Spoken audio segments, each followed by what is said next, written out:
Well, you guys didn't want to listen to Boxingego, and it looks like I was right again. Jaron boots Ennis, Brian Norman.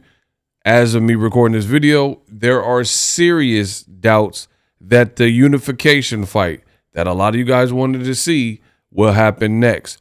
Brian Norman Sr., the father and trainer of Brian Norman, he spoke out, and now it's Eddie Hearn's word versus Team Norman's word, and the fans jumping in. It's not looking so great. So it's looking like the unification probably won't happen next. And I'm going to play the content. We'll get through it like one big happy family, and then I'll give you guys my thoughts at the end. Roll it. So let me get the headsets, and we will get started. This is Brian Norman Sr., who obviously is representing his son. This is what he had to say. Good evening, man. Good evening, man. Full transparency again. It's been days. We waited 3 days. We waited like 3 days for another offer to even come back. We waited 3 days before they reached back out. It's crazy. So anyway, when we did, they came back out still low, still short. We can make this fight happen. If Eddie Hearn is who he say he is, he got Turkey out the Sheik in his corner, we can make this work. We most definitely did not price ourselves. That's why this is even being talked about, because you know Eddie wouldn't have had a price or problem coming out telling you we outpriced ourselves. We did not at all. We're ready to go. My son is not optimistic anymore about this fight happening. I totally am, because I know my son can beat Jaron Ennis, and this is a great opportunity, but I can't let him go out like that. I can't let him do it for what they trying to say. I can't do that. But either way it go, we ready to go, man. Full transparency. So, but yeah, Eddie, let's go. Man, good evening. So right there, he says, my son, Brian Norman Jr., the actual champion with the WBO, he said he is not optimistic that the fight will happen, but I believe my son will beat Jaron Ennis, and I'm optimistic we can get the business right and still make the fight happen. These are the words of Brian Norman Sr. Now, Eddie Hearn did take to his social media, right?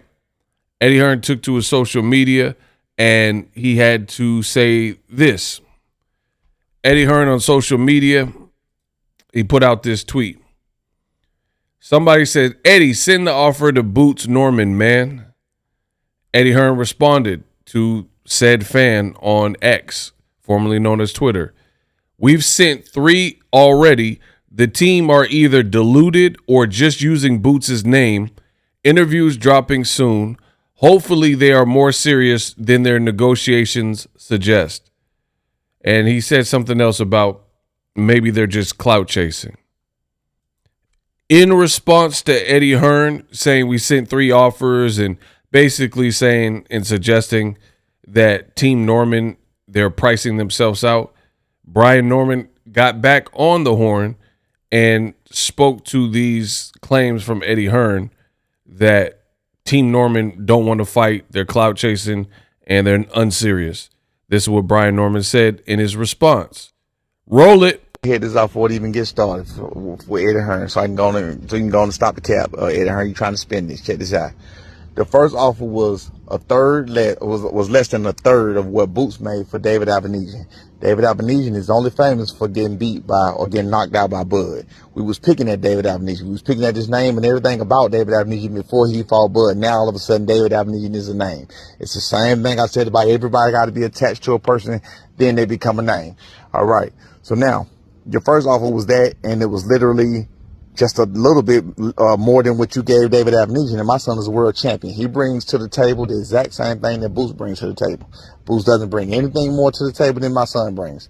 It's a unification bout. He has his belt. My son has his belt. My son is taking all the chances. He's taking all the risks. You got it?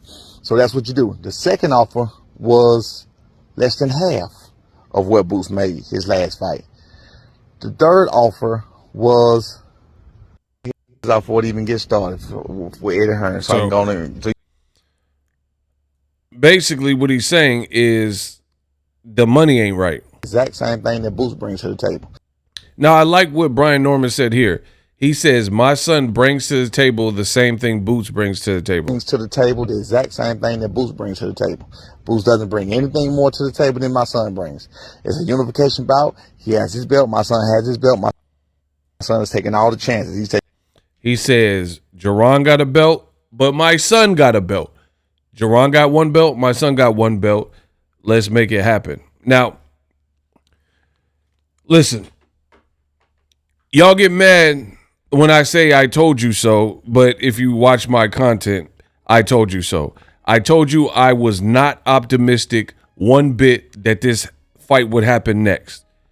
The videos are up. I don't delete nothing. I'm the best in the business, and it's not even close. How many times do I have to reiterate this? There is nobody ucking with me. I'm really him. I'm really the best in this game. I give you accurate, reliable information. I told you in my honest opinion, and I said it when it was just an opinion, I guess you could say. But all the indications look like this fight will not happen next. Team Ennis they're putting out, whatever they're saying, which we went over, which I'll get to in a second. And it looks like Brian Norman's team is not content with the money. So you have some issues there. If you're not content with the money and Eddie Hearn and Turkey Al-Sheikh and Boots side is not going to pony up, then what do? You walk. And that's what it looks like is going to happen, which is what I told you guys.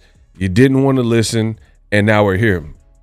I tell you, there's a lot of content creators, but they're not me. And you'll see they don't have integrity. They'll try to gas up the audience with clickbait titles, so you click on it real quick and you're hopeful because you think X, Y, and Z based on the titles and the clickbait, X, Y, and Z is going to happen. And then they'll even sell you this dream like, oh, Jaron Ennis versus Brian Norman. It will happen next. The two are in negotiations.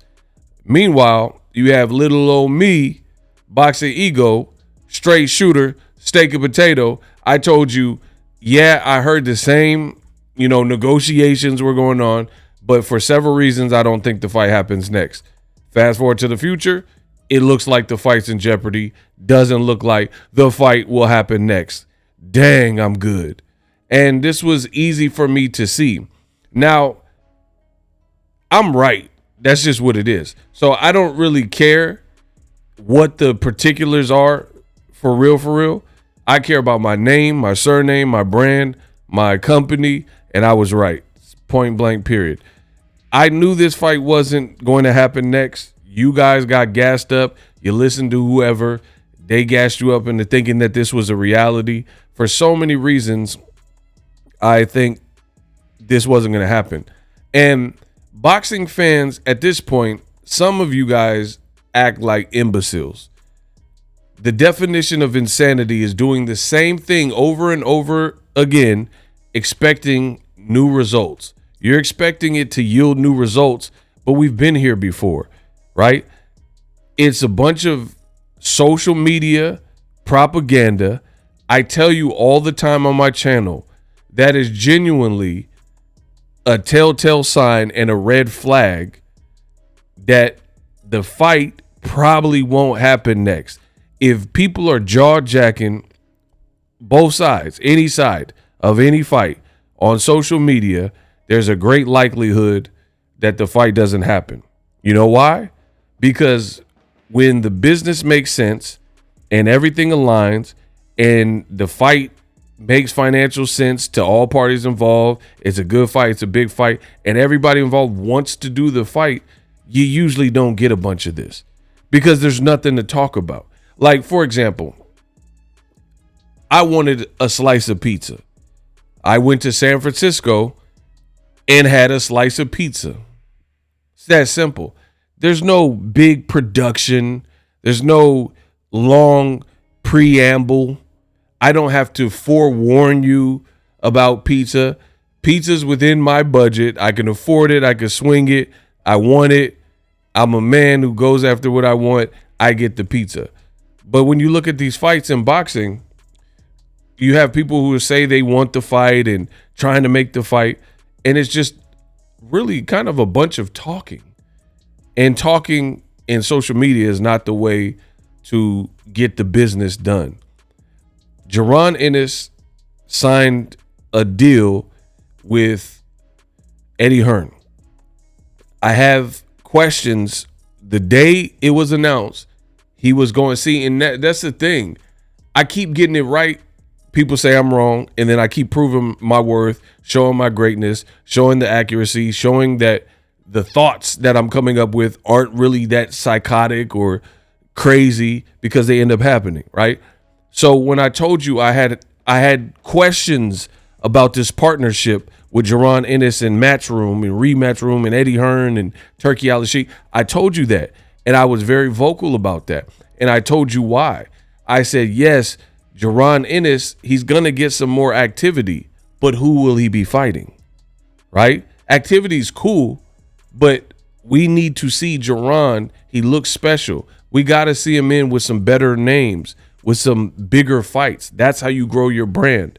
And I question, since Eddie Hearn has not made one American star, where from the ground up, he started working with the guy, boom, the guy became a Gervonta Davis level star. Or how pretty much PBC and Golden Boy worked with Canelo early on, he became a star, right? Put him on Mayweather undercards, he became a star. Eddie Hearn hasn't done that here in America. So Jaron Ennis, I was like, yeah, he'll get some activity, he'll get more money per fight, but long term, what does it do? He's in the dormant division where most of the big names that could make for big matches for Jaron Ennis left the division. They're fighting at 154 now. And it doesn't seem like Eddie Hearn and Turkey and DAZN can offer really anything greater than what you were seeing when he was with Showtime. The only difference is they're footing a bigger bill, which leads to this next problem.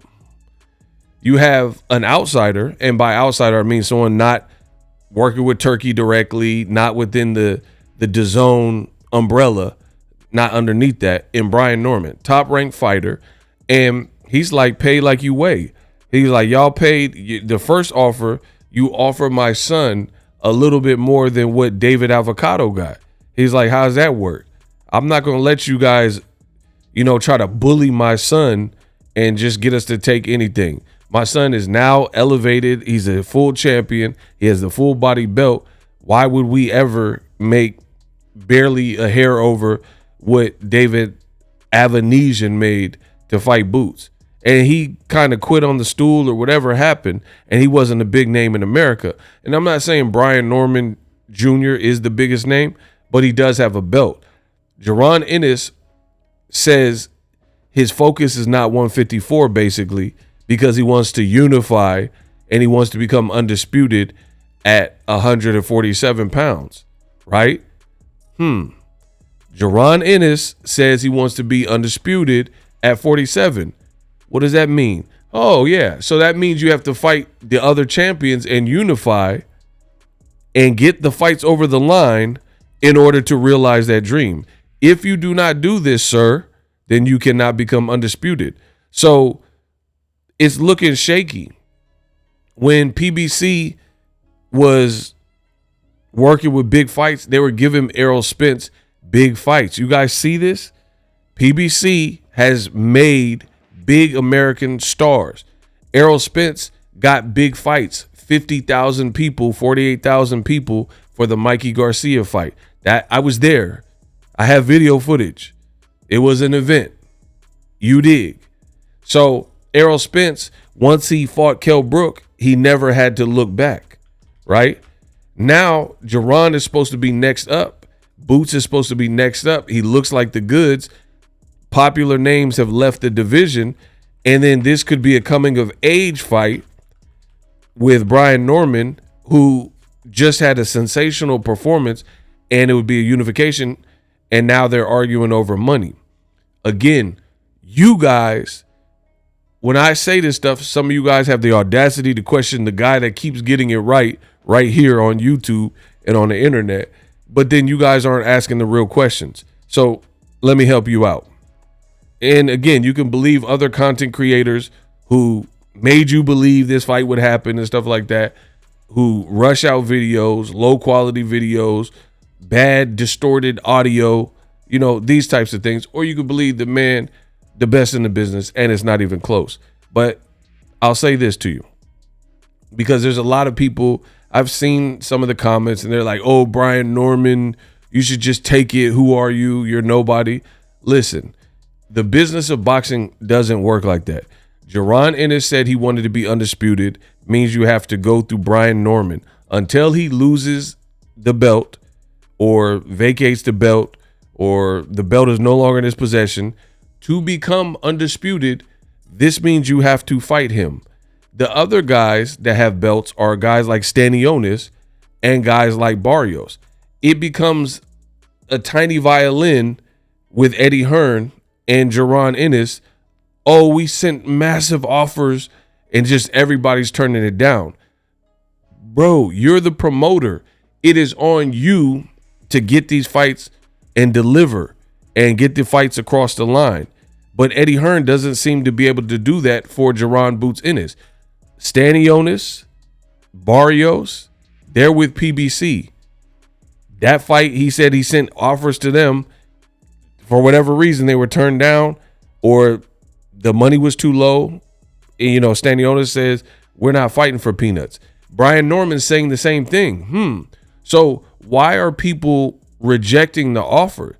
Now, I know it's easy because some boxing fans are brain dead. They're just mad that a fight they want to see doesn't look like it's going to come into fruition.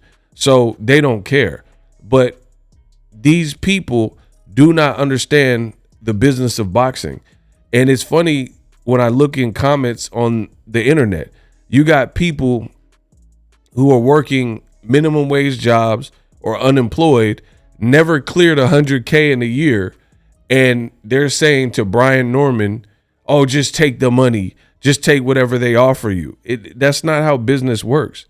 That's not how it works at all. Somebody who's never even cleared 100K in a year and they're telling Brian Norman to just shut up and take the offer. That's not how it works. Brian Norman, his dad had a great point. Brian Norman has one belt, the IBF belt you see in this picture. Boots has one belt. Boots, he did good numbers in Philly, one fight. I don't know what his live gate was and all that, but he's not like this a Manny Pacquiao or something where he's just dominated for years and moved through the division. And here's the thing. Jaron Ennis, people said he was the email champ because Crawford didn't fight him. So he never got to fight a champion to become a champion. So that's why people said the email champ. Same thing with Brian Norman. He fought for an interim belt, and because Crawford left, he didn't get to fight Crawford as a pro, right? They did spar. He got elevated. So realistically, we're talking about two quote-unquote email champions. These aren't like long-standing proven champions like Errol Spence. Errol Spence, love him or hate him, Errol Spence went to Sheffield to fight Kell Brook in his backyard and took the strap off the man. That didn't happen in the journeys of Brian Norman or Jaron Boots Ennis. So I really feel the Normans in their approach, they want to get cashed out. And if you have something that people want, that's what happens. Now, I told you guys, I'm going to be asking the questions. And then once you hear them, you need to start as fans asking the questions. Turkey says Riyadh season. The boxing fans, when I made reports that were truthful, that Crawford Madrimov lost over $10 million and the UFC Riyadh season Noche is already in the red, $20 million and counting, right? That's $30 million for the Riyadh season in America. It's losing money, right? When I made some of these videos, and keep in mind, Turkey said we're going to eat Canelo and destroy him on the Mexican dates and stuff like that. and Turkey said the Crawford Madrimov, he said, hey, Tim Bradley and everybody else, it's a sellout. They booked Eminem, etc. So the point I'm making is you have Riyadh Season, who's working with Eddie Hearn and dazn. And when I made these videos about losing 20 million here for UFC and counting, losing over 10 million for Crawford, you guys at home, yes, you, the boxing fans, told Boxingego, oh, the Saudis, they got oil tycoon money, 20 million loss is nothing to them. This is what you guys told me. You said that loss, that financial loss, does nothing. It's a droplet in a pond, in a lake. They don't care about losing 10 million or 20 million or 50 million here. This is what you guys told me. My question to you is this. If that is true, and after Jaron Ennis's last fight, Turkey called in the locker room and talked to Jaron Ennis, he says, I want the Crawford fight, right? Jaron is on Matchroom, has the video of it. Eddie Hearn's holding the phone. He's on FaceTime. He said he wanted to make the Crawford Boots fight. Jaron Ennis says, yeah, that sounds good. Sounds good. Send the contract. One, where's the Crawford fight? Now Turkey is saying that Crawford only wants to fight Canelo and the Boots fight is not a top priority, and he doesn't believe that Crawford will take a Virgil Ortiz fight. So that's looking foobar. Turkey said he wanted to work with Jaron Ennis, though. So my question to you is this. You guys said losing 20 million on this card for Riyadh Season, losing over 10 million for the Crawford Madrimov card, that's nothing. It's peanuts to an elephant. This is what you guys told me. So why are we arguing with Brian Norman, his purse? People are saying he wants $500K more. So if you have this endless bankroll that you guys are talking about, if Turkey and Riyadh Season and Eddie Hearn have this massive budget that no one else can attain, why can't they get the fights across the line? Why are we arguing? Everybody wants to see Jaron Ennis versus Brian Norman. His dad just told you they're taking days to get back. It took 3 days here, and they sent another offer, and it's a little bit more. It's closer, but still not the number we're asking for. If you have, listen to what I'm saying. If you have tens and 20 millions of dollars to lose, people are blaming Brian Norman. They're saying like, oh, the Normans don't want it. Why would you split hairs if you can lose 10 million on a Crawford event? You can't give Brian Norman $500K more than your previous offer. Heck, 1, 2, 3 million more, right? Just to get the fight done, because that's what it's going to take. You already have to overpay Boots because he was working on Showtime. They were doing a great job with them, getting good placements on Gervonta Davis' card. He was becoming an urban legend, right? He just needed more activity. And now that he became a free agent, he could have had that if he stayed with Showtime. And guess what? I'm sure that Barrios, they already offered when he was with, I know for a fact, PBC offered Jaron Ennis Barrios fight. They were trying to make that, right? Or maybe even Stanionis, who just signed an extension with PBC. So if Boots stayed with Al Heyman or that side, because he wasn't with Al Heyman initially, let me correct that, but he was with the same people, you know, Showtime, Steven Espinoza.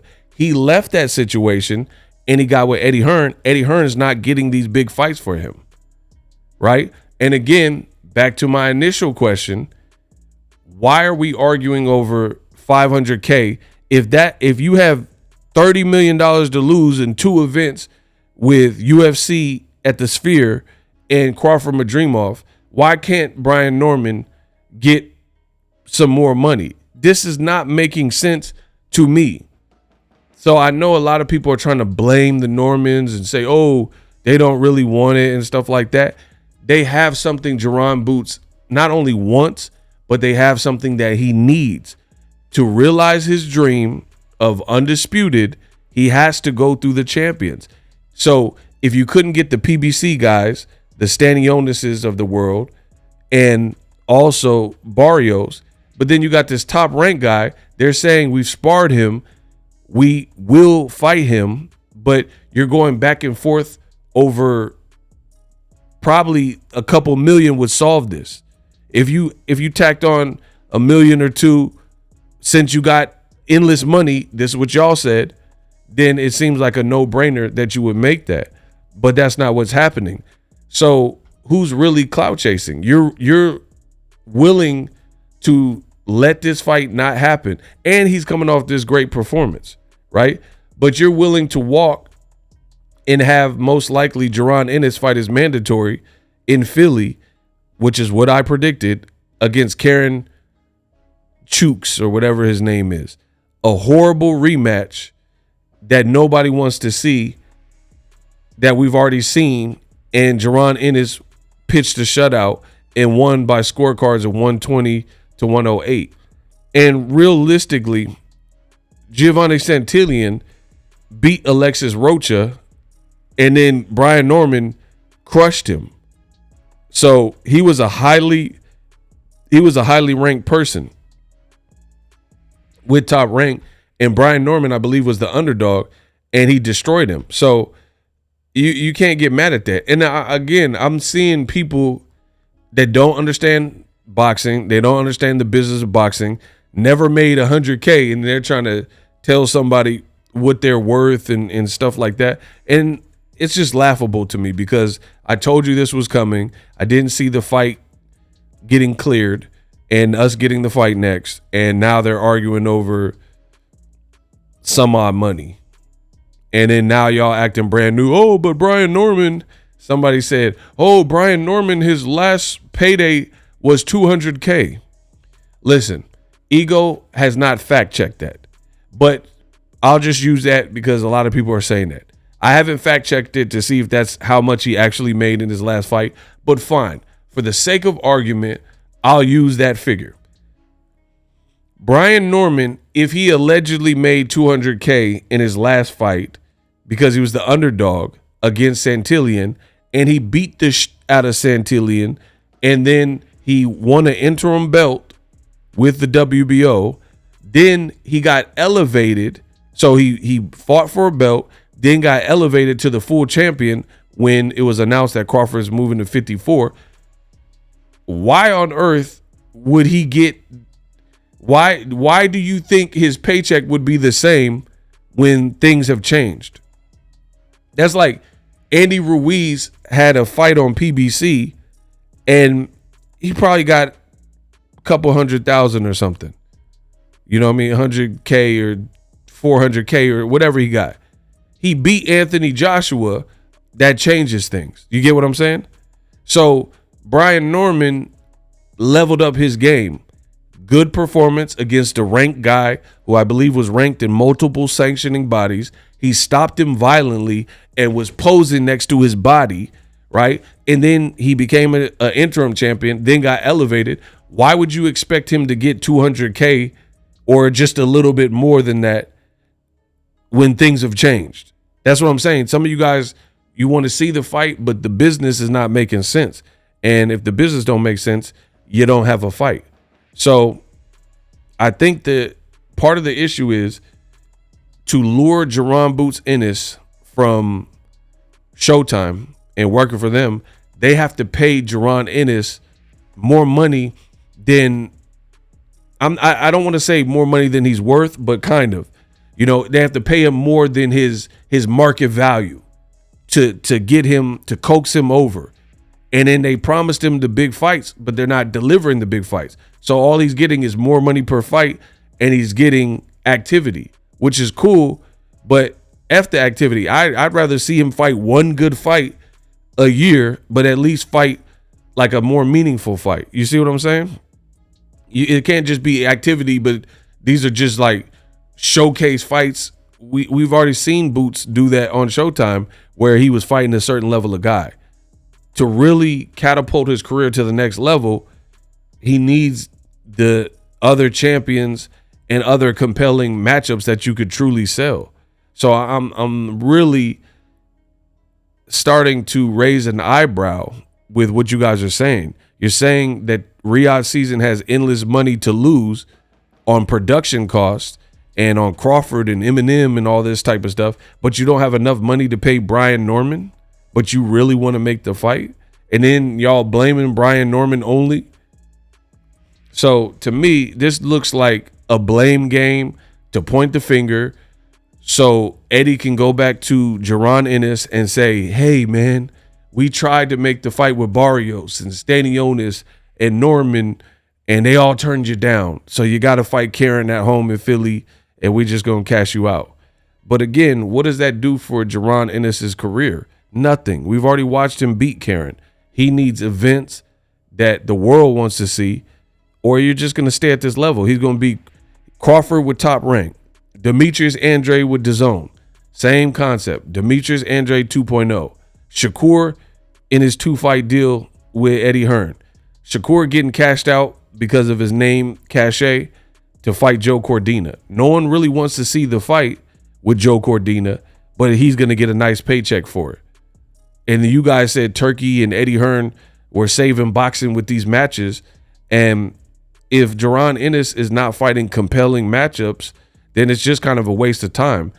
Did anyone really think David Avocado, one fight or so removed from Terrence Crawford, knocking him senseless and unconscious, was going to lose to David Avanesian? Absolutely not. I never thought that.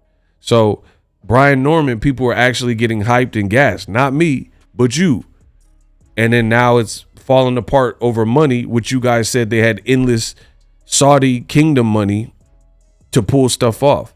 Like, and here's the thing.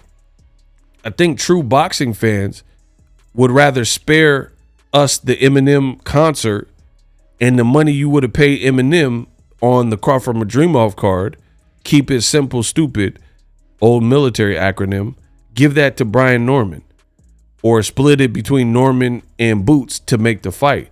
But the reality is, from what I'm seeing, Boots has called out Crawford. He can't get the Crawford fight. Saying he don't really want to move to 54 because he wants to unify. Well, if you want to unify and be undisputed, you got to fight the champions. Oh, yeah, but Eddie Hearn doesn't seem like he has the best relationship with PBC. So unless he really cashes out Barrios and Stanionis, they'll probably make their own fights with Stanionis and Barrios, or Barrios and Pacquiao, or whatever they decide to do. Same thing with Top Rank and Brian Norman. So it all comes down to money. You guys are just saying, oh, Brian Norman, he just needs to take it. It's not how this works.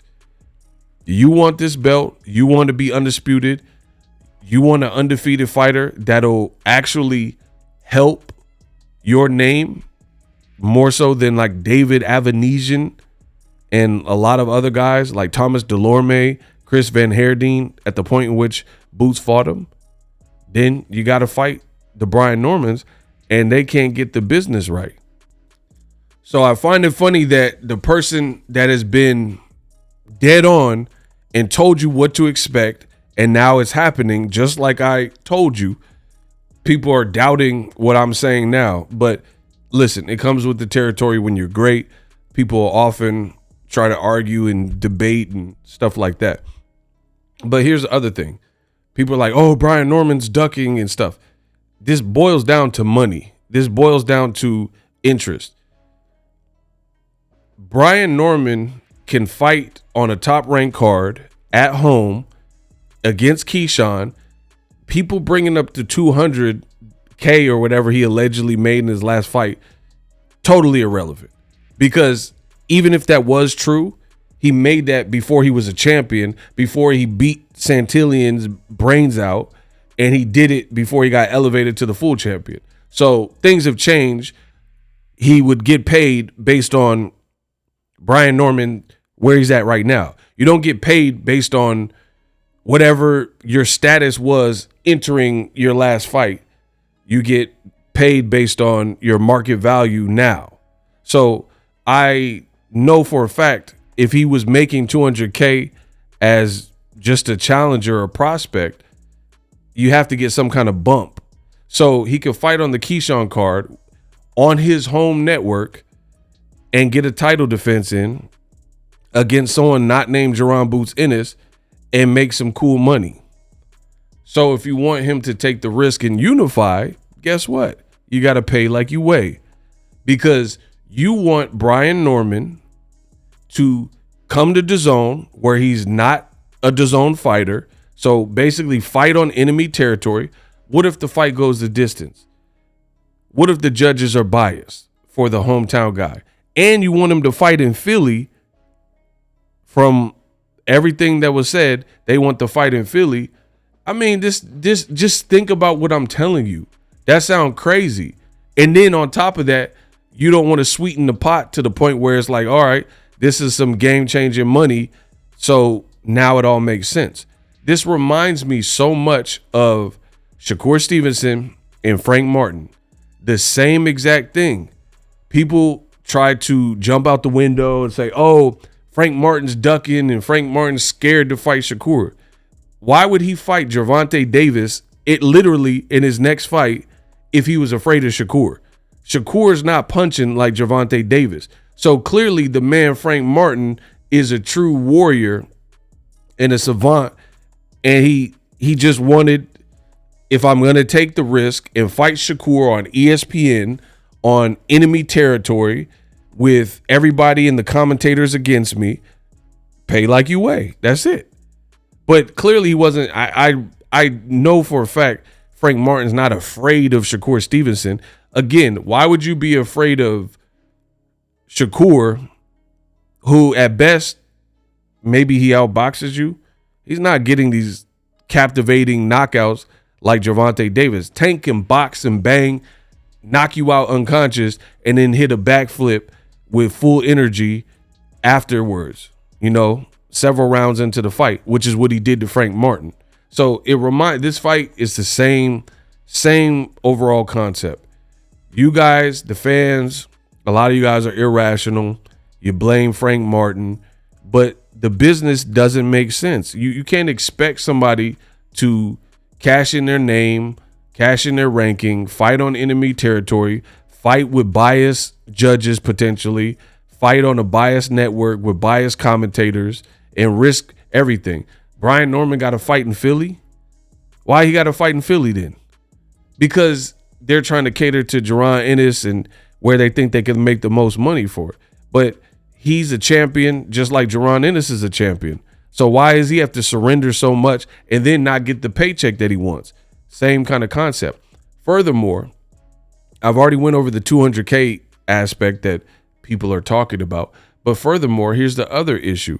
The other issue is this, is we all heard the rumors, everybody that follows boxing, that Teofimo is likely moving up to 147, and Top Rank wanted to make the Brian Norman Jr. versus Teofimo fight. So again, we're just talking about the business of boxing, and I'm the best at this game.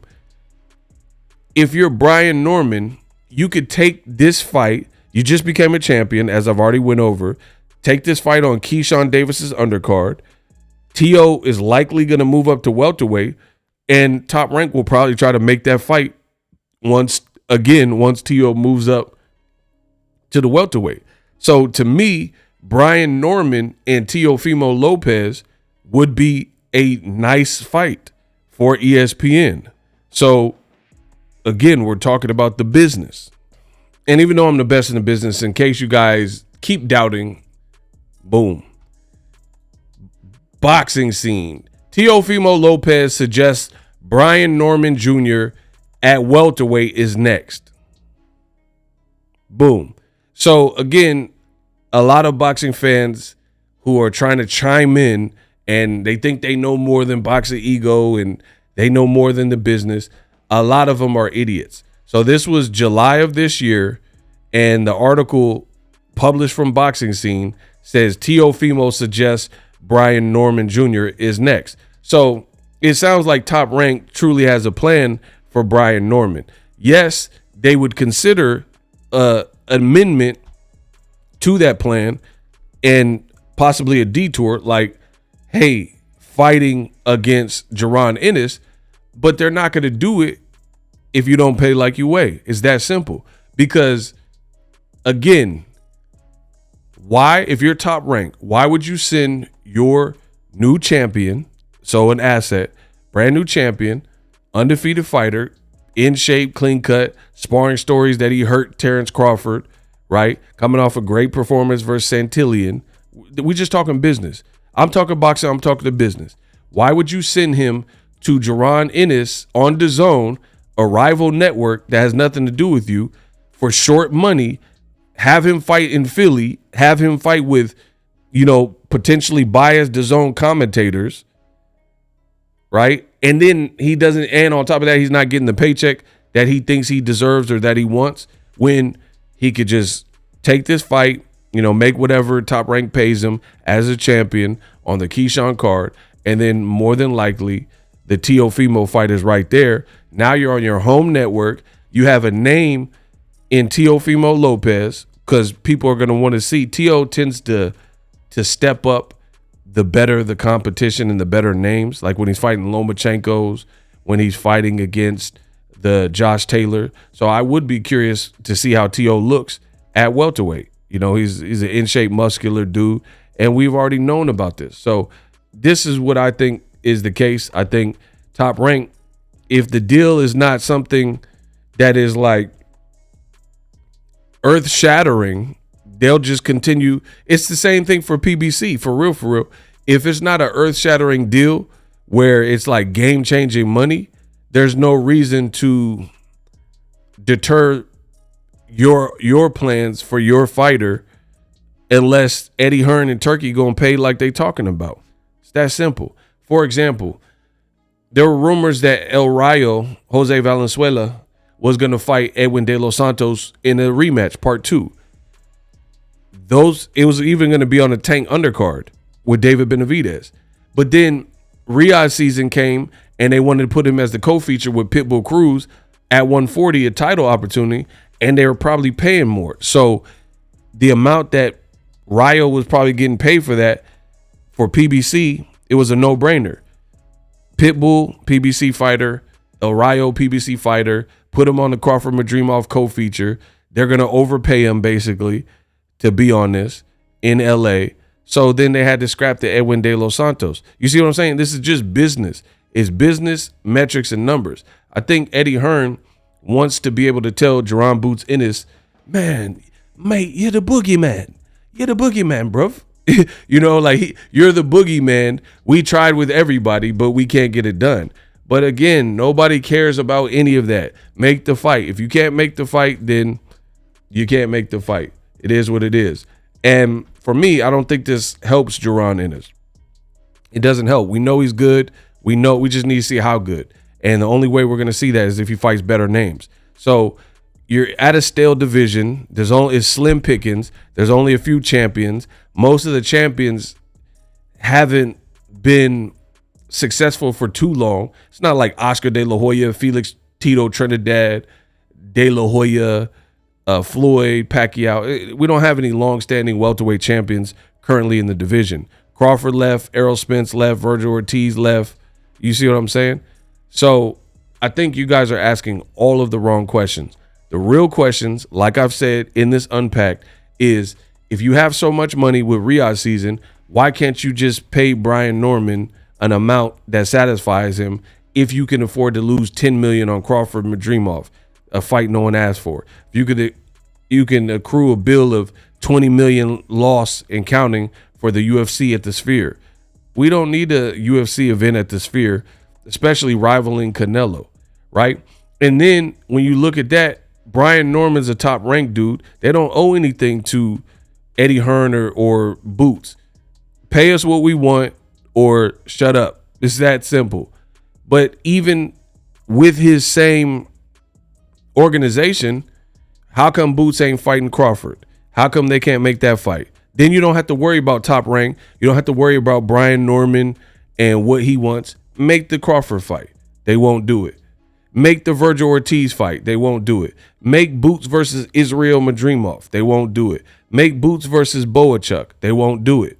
Right?